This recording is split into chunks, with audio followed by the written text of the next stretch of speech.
Assalamualaikum warahmatullahi wabarakatuh. Saudaraku dimanapun engkau berada, aku berdoa kepada Allah subhanahu wa ta'ala, semoga Allah senantiasa merahmatimu. Di antara kita tidak ada ikatan darah dan tidak pula ada ikatan kekeluargaan. Mungkin kita tidak saling mengenal, namun itu tidak perlu terlalu penting bagiku. Yang terpenting adalah engkau saudaraku seiman dan sekeyakinan. Demi Allah, pemilik langit dan bumi beserta isinya, aku mencintaimu karena Allah. Konsekuensi dari cinta dan persaudaraan adalah saling mengingatkan, terutama pada perkara-perkara sangat penting dalam hidup ini, baik di dunia maupun di akhirat. Ada pertanyaan yang cukup mengganjal dalam hatiku. Semoga engkau tidak tersinggung. Meskipun engkau tersinggung, namun pertanyaan ini tetap kutanyakan, karena aku tahu persoalan ini begitu penting bagimu, bagiku dan bagi kita semua. Apa yang menghalangimu untuk sholat?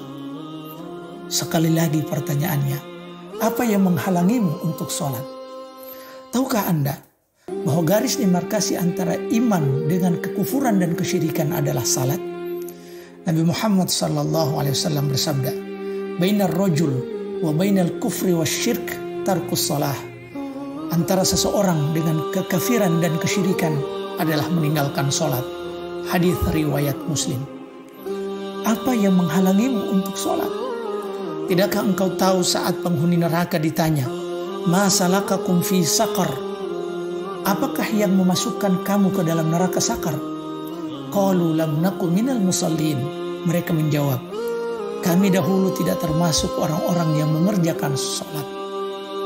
Ternyata penyebab utama mereka masuk neraka sakar adalah karena dahulu waktu di dunia mereka termasuk dalam barisan orang-orang yang tidak sholat.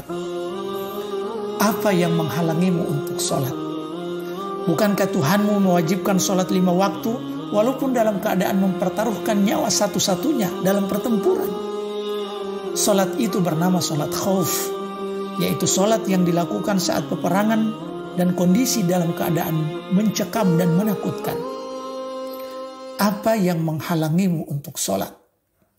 Bukankah Tuhanmu tetap mewajibkan sholat meskipun hambanya dalam kondisi sakit? Bila tidak mampu sholat berdiri, boleh melaksanakan sholat sambil duduk.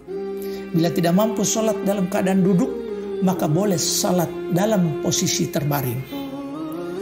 Man Imran ibn Husain radhiyallahu anhu qala, dari Imran ibn Husain radhiyallahu anhu dia berkata, qala Nabi sallallahu alaihi wasallam, Nabi Muhammad sallallahu alaihi wasallam bersabda, "Shalli qa'iman."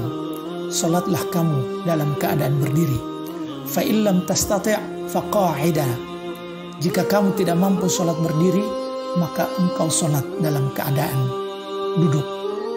Fa illam tastati' fa 'ala janbin. Dan jika kamu tidak mampu sholat dalam keadaan duduk, maka boleh sholat dalam posisi berbaring. Hadis riwayat Bukhari. Imam An-Nasai menambahkan, fa illam tastati' fa mustalqiyan la yukallifullahu nafsan illa wus'aha. Jika tidak mampu, maka dengan terlentang. Allah tidak membebani seseorang melainkan sesuai dengan kesanggupannya. Apa yang menghalangimu untuk sholat?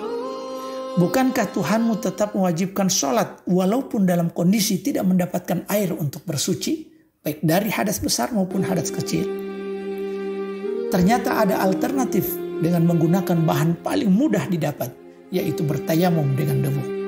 Allah subhanahu wa ta'ala berfirman, "Wa in kuntum marda aw ala safar aw jaa ahadun minkum minal gha'id aw lamastumun nisaa falam tajidu ma'an fatayammamu sa'idan tayyiban famsahu biwujuhikum wa aydikum minhu ma yuridu Allahu liyaj'ala 'alaikum min haraj walakin yuridu liyutahhirakum wa yutimma ni'matahu 'alaikum la'allakum tashkurun."